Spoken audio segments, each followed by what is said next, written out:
குடிங்கண்ணே.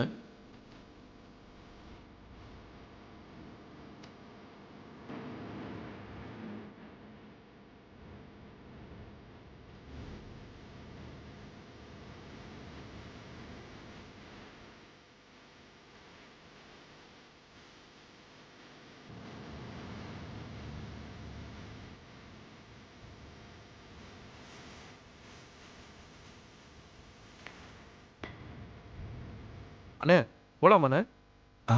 போலாம்ப்பா.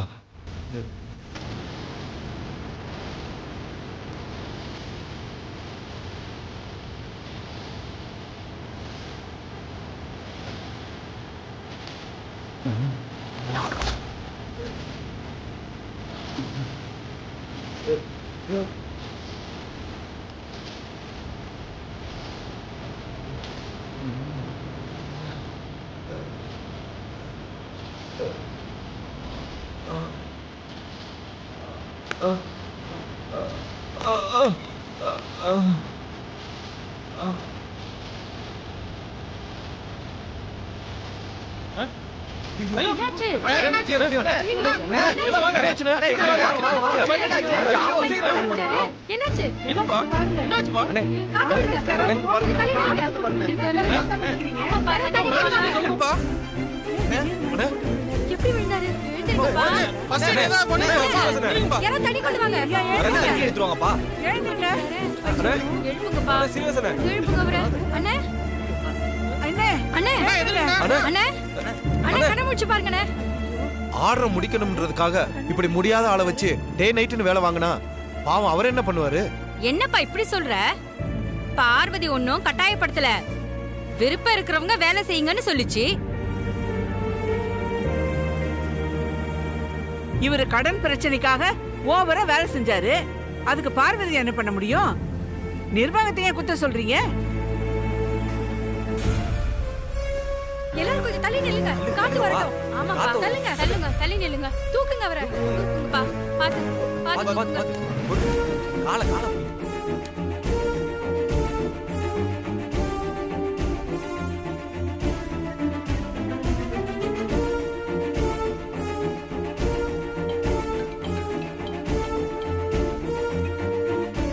என்னாச்சு? மேடம், நீங்க சொன்ன மாதிரி ஒர்க்கர் ஒருத்தருக்கு டீல மயக்க மருந்து கலந்து கொடுத்தோம். அவன் மயக்கம் போட்டு விழுந்ததுக்கு அப்புறம் உங்க பிளான் படி அங்க இருக்க ஒர்க்கர்ஸ் மத்தியில இது எல்லாத்துக்கும் காரணம் ஒர்க் லோடு தான் தூண்டி விட்டா ஒர்க்கர்ஸ் பிரச்சனை பண்ணுவாங்க, ப்ரொடக்ஷன் பாதிக்கும்னு பார்த்தா அந்த ஒர்க்கர்ஸ் நீங்க நினைச்ச மாதிரி ரியாக்ட் பண்ணல madam.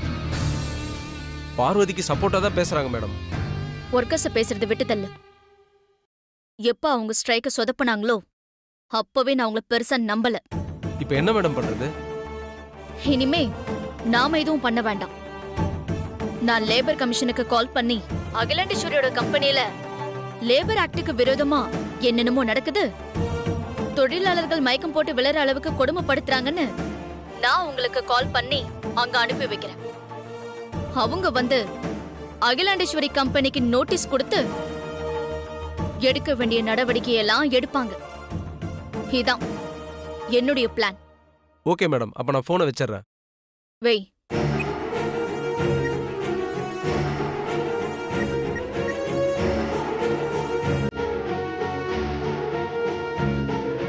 Hello, labour commission ஆபீஸா?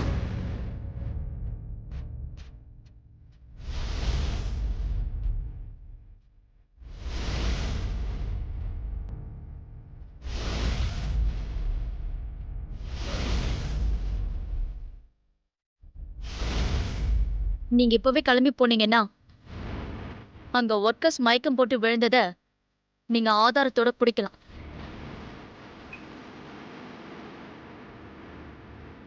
Parvati, நீ ஆர்டர் முடிக்க போறியா?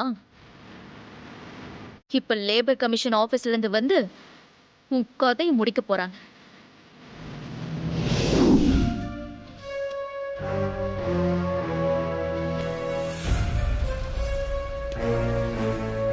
எல்லா ஒர்க்கர்ஸும் இங்க வாங்க. எல்லாரும் வாங்க. எல்லாரும் ஒரு நிமிஷம் கவனிங்க. லேபர் ஆணையத்திலிருந்து அதிகாரிங்க சோதனை போட வந்திருக்காங்க. நீங்க எல்லாரும் சேர்ந்து வந்திருக்கிற அதிகாரிகளுக்கு ஒத்துழைப்பு தரணும்னு நான் கேட்டுக்கிறேன். நந்தினி மேடம் ஏற்பாடு தான் இது. அவங்க கம்ப்ளைண்ட் பண்ணி தான் இவங்க இங்கே வந்திருக்காங்க.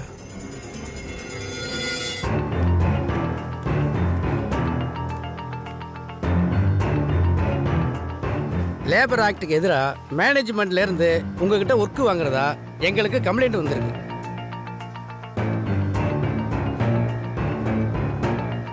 எட்டு மணி நேரம் ஒர்க்கிங் டைம்ல லஞ்ச் பிரேக்கு, அப்புறம் மார்னிங் ஈவினிங் டீ பிரேக்கு, இதுக்கு எல்லாம் கரெக்டா டைம் ஒதுக்கி இருக்கீங்களா? உங்க ஆரோக்கியம் எப்படி இருக்குன்னு தெரிஞ்சுக்கதான் நாங்க வந்திருக்கோம். உங்க குறைகள் எதுவா இருந்தாலும் தாராளமா எங்ககிட்ட சொல்லலாம்.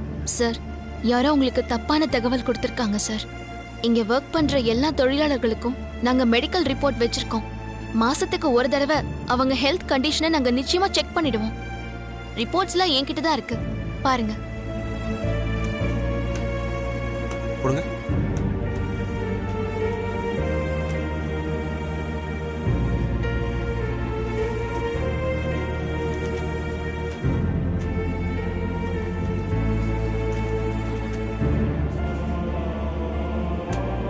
ரிப்போர்ட் எல்லாம் ஓகே மேடம். இதை வச்சு நாங்கள் ஒரு முடிவுக்கு வர முடியாது. திடீர்னு உடம்பு சரியில்லாமல் போகலாம். உடனே அவங்களுக்கு மெடிக்கல் லீவ் கொடுக்கணும். அப்படியெல்லாம் நீங்கள் லீவ் கொடுக்காம தொழிலாளிங்க மயக்கம் போட்டு விழுற அளவுக்கு நீங்கள் வேலை வாங்குறீங்களாமே? பிடிங்க சார். இத்தனை பேர் வேலை பார்க்குற இடத்துல சில பேருக்கு தலைவலி, தலை சுத்தல், மயக்கம்லாம் வரலாம். நான் இல்லைன்னு சொல்லல. ஆனா அந்த மாதிரி நேரத்துல அவங்கள டெஸ்ட் பண்ணி முதலுதவி பண்றதுக்கு எங்க கம்பெனில எப்பவுமே ஒரு டாக்டர் இருப்பாரு சார். டாக்டர்களுக்குன்னு ஒரு கேபின் பக்காவா செட்டப்ல இருக்கு சார். வாங்க சார், வந்து பாருங்க. சார், நீங்க ஒர்க்கர்ஸ் என்கொயரி பண்ணுங்க. ஓகே சார், நான் வந்துடுறேன். வாங்க சார், வாங்க.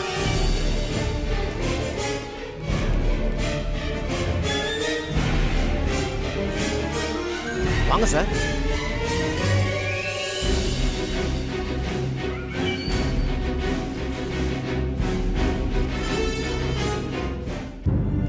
ஒன்னும் பயப்பட தேவையில்லை. நார்மல் டயட்டை கண்டினியூ பண்ணுங்க சார். வணக்கம். வணக்கம். பரவாயில்லையா? நான் சொல்றத கேட்டுக்கிட்டீங்க டாக்டர்? Okay doctor. என்னாச்சு இவருக்கு? கொஞ்ச நேரத்துக்கு முன்னாடி மயக்கம் போட்டு கீழே விழுந்திருக்காரு சார். இங்க வந்து என்னன்னு செக் பண்ணதுல அவர் குடிச்ச டீ அவருக்கு ஒத்துக்கல. ஃபுட் பாய்சன் ஆயிருக்கு. Now he is okay. Treatment பண்ணிருக்கேன். ரெக்கவர் ஆயிடுவாரு. இப்போ உங்களுக்கு எப்படி இருக்கு? பரவாயில்ல சார். இப்போ சரி, உங்களை யாரும் கட்டாயப்படுத்தி வேலை எல்லாம் வாங்கல? அப்படிலாம் ஒண்ணும் இல்ல சார். இங்க வேலை செய்யற எல்லாருமே அவங்கவுங்க விருப்பப்படி தான் வேலை பார்க்கறோம். Okay, thank you sir. இட்ஸ் ஓகேமா. நான் கொடுத்த மெடிசின்ஸை கண்டினியூ பண்ணுங்க. என்ன சார், எல்லாம் ஓகேவா? எல்லாம் கரெக்டா இருக்கு சார். தொழிலாளர்கள் யாரையும் கட்டாயப்படுத்தல, ஒர்க் லோடும் அதிகமா கொடுக்கல. எல்லாம் நம்ம சட்ட திட்டங்களுக்கு உட்பட்டு தான் இருக்கு. ஆமா சார், எல்லாம் நம்ம ரூல்ஸ் படி தான் இருக்கு. எங்கேயும் ரூல்ஸ் மீறல. சாரி மேடம், எங்களுக்கு வந்து இன்ஃபர்மேஷன் படி நாங்க சோதனை போட வந்தோம். Sorry for the disturbance. பரவாயில்ல, நீங்க உங்க கடமையை தானே செஞ்சீங்க. ஓகே மேடம், வரேன் மேடம். வாங்க போலாம்.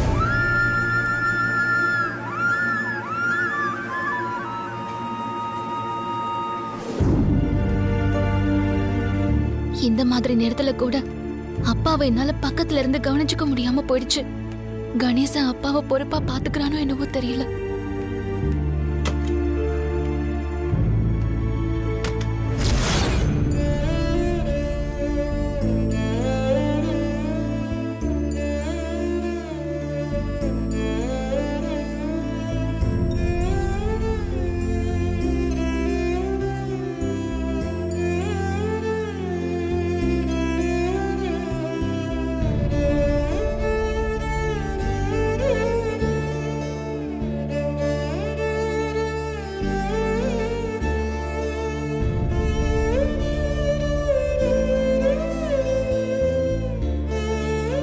என்ன சுந்தரம்,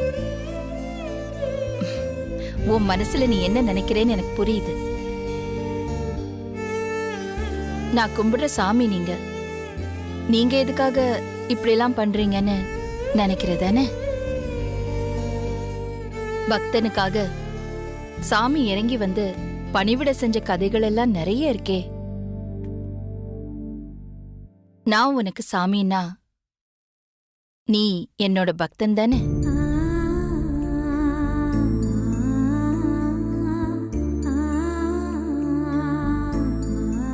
வா பார்வதி, எப்போ வந்த? ஆ, அது என்ன ஆபீஸ்ல ஒர்க் அதிகமா? ம், பாத்தியா சுந்தரம், இந்த மாதிரி நிலைமையில கூட உன்னை பக்கத்துல இருந்து பாத்துக்க உன் பொண்ணால முடியாம போச்சு.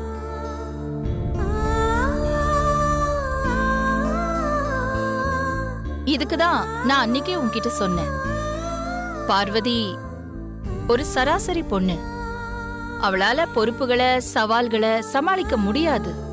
பொறுப்புகள் அதிகமாக அதிகமாக அவ திசை மாறி போறதுக்கு வாய்ப்பு இருக்குன்னு. அப்பா மேல இவ்ளோ உயிரா இருக்கிற ஒரு பொண்ணால அப்பா இந்த நிலைமையில இருக்கும்போது பக்கத்துல இருந்து உன்னை கவனிச்சிக்க கூட முடியாம அவ்ளோ பிஸி ஆயிட்டா. இதே அந்த பழைய பார்வதியா இருந்தா இப்படி நடந்திருப்பாளா? நீ சரியாயி எழுந்திருச்சு நடக்கிற வரைக்கும் இந்த ரூமை விட்டு வெளியில போயிருப்பாளா?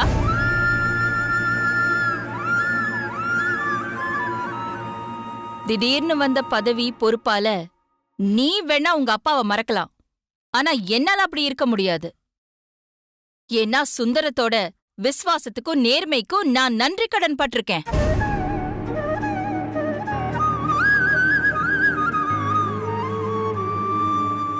சுந்தரம், உடம்ப பாத்துக்கோ, நான் அப்புறமா வந்து உன்னை பாக்குறேன். ம்,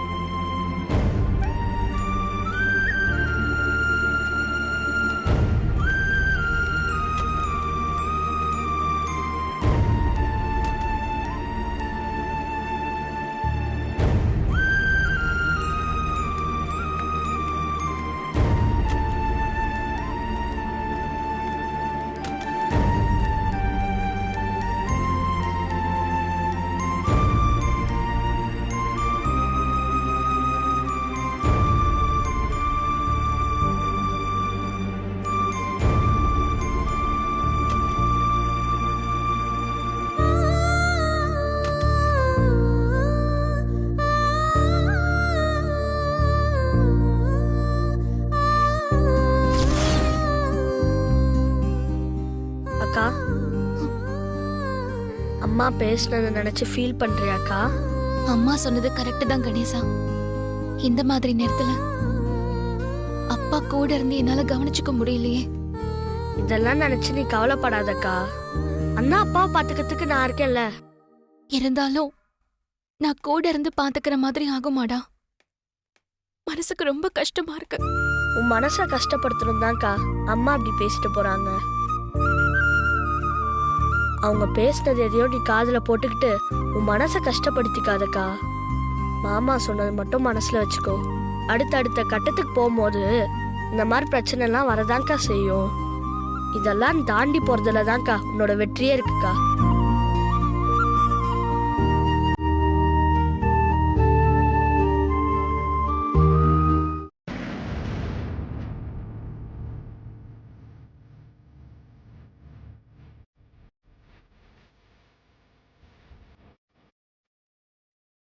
அப்போ லேபர் கமிஷன் மூலமா ஒர்க்கை டிஸ்டர்ப் பண்ணலான்னு நான் போட்ட பிளான் ஒர்க் அவுட் ஆகல. ஆமாங்க மேடம். அந்த லேபருக்கு டீல மயக்க மருந்து கலந்து கொடுத்ததுக்கு பதிலா விஷத்தை கலந்து கொடுத்துருக்கணும். ஐயோ மேடம், இப்போவாவது ஃபுட் பாய்சன் ஆயிருக்குன்னு சொல்லி மேட்ரு சிம்பிளா முடிஞ்சு போச்சு. நாங்க தப்பிச்சோம். விஷத்தை கலந்து ஆளை க்ளோஸ் பண்ணியிருந்தா நாங்க கொலைகேசில மாட்டியிருந்திருப்போம். இப்போ எதுக்காக நீங்க இப்படி பதறீங்க? அப்படி ஏதாவது நடந்திருந்தாவது ஒர்க் இந்நேரம் டிஸ்டர்ப் ஆயிருக்கும். நான் நினைச்சது நடந்திருக்கும்னு சொல்ல வந்தேன். சரி, அத விடுங்க. நாளைக்கு தான் லாஸ்ட் டேட். வேலை எந்த ஸ்டேஜில் இருக்கு? பார்வதி சொன்ன மாதிரி ஆர்டர் முடிச்சிட முடியுமா?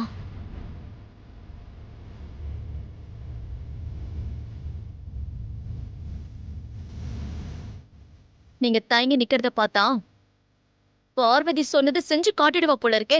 கண்டிப்பா ஆர்டர் முடிச்சு நாளைக்கு சரக்கு அனுப்பிச்சுடுவாங்க மேடம்.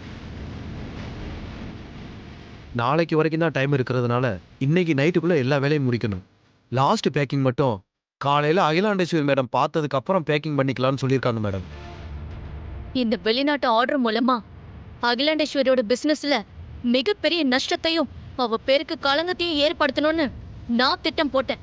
இந்த பார்வதியால அது எல்லாமே நடக்காம போயிடும் போல இருக்கே.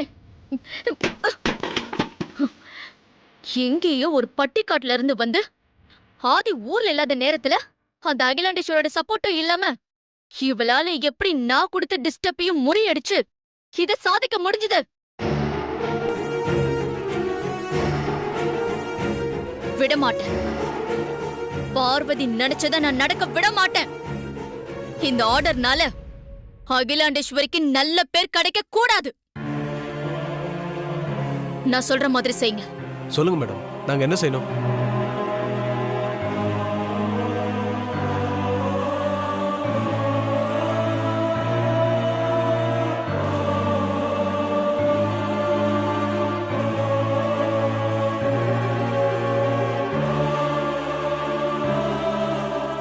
நான் சொன்னதெல்லாம் புரிஞ்சுதா? புரிஞ்சுது மேடம். ரொம்ப சிம்பிள் மேடம், ஈஸியா முடிச்சிடலாம். யாருக்கும் டவுட் வராம நாங்க பாத்துக்கிறோம். நான் சொன்னதெல்லாம் கரெக்டா செஞ்சு முடிச்சிருங்க. இப்ப கிளம்புங்க. Okay madam.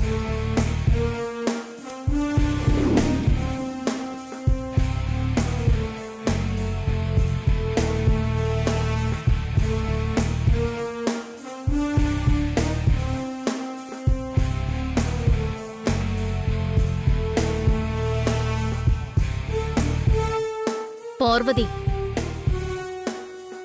ஒரு வாரமா நீ பட்ட கஷ்டம் எல்லாம் வீணா போக போகுது. நான் உன்னை ஜெயிக்க விட மாட்டேன்.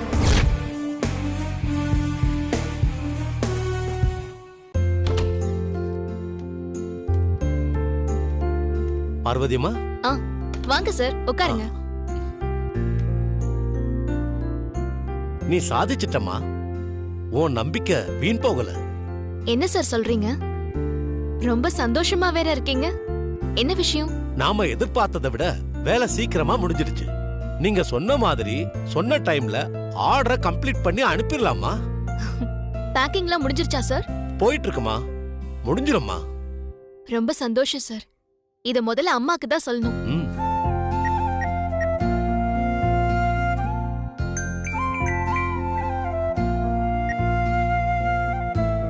ஹலோ அம்மா, நான் பார்வதி பேசுறேன்.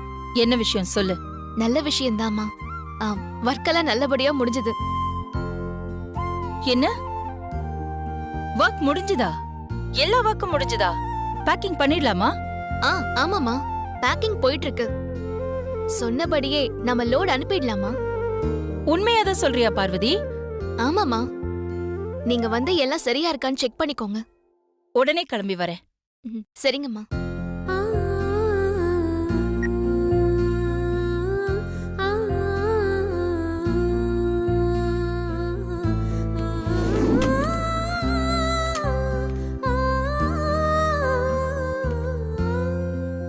பார்வதி எங்க? பக்கத்துல ஐனிங் செக்ஷன் போயிருக்காங்கம்மா. நான் போய் கூட்டிட்டு வரட்டுங்களா? வேண்டாம், பரவாயில்ல, வேலை நடக்கட்டும். 70,000 பீஸ் கரெக்டா இருக்கா? நல்லா செக் பண்ணிட்டீங்களா? நல்லா செக் பண்ணியாச்சுமா, எல்லாம் கரெக்டா இருக்கு. ஏதாவது ஒரு பண்டில்ல இருக்கிற சின்ன ஒரு பீஸ்ல கூட கண்ணுக்கு தெரியாத அளவுக்கு டேமேஜ் இருந்தா இந்த மொத்த ஆர்டரும் ரிட்டர்ன் ஆயிடும். ரொம்ப கவனமா இருக்கணும். குவாலிட்டி மேனேஜர் எங்க? இன்வாய்ஸ் ரெடி பண்ணிக்கிட்டு இருக்காருமா. அவரை வர சொல்லுங்க. வரும்போது சாம்பிள் எடுத்துட்டு வர சொல்லுங்க. சரிங்கம்மா.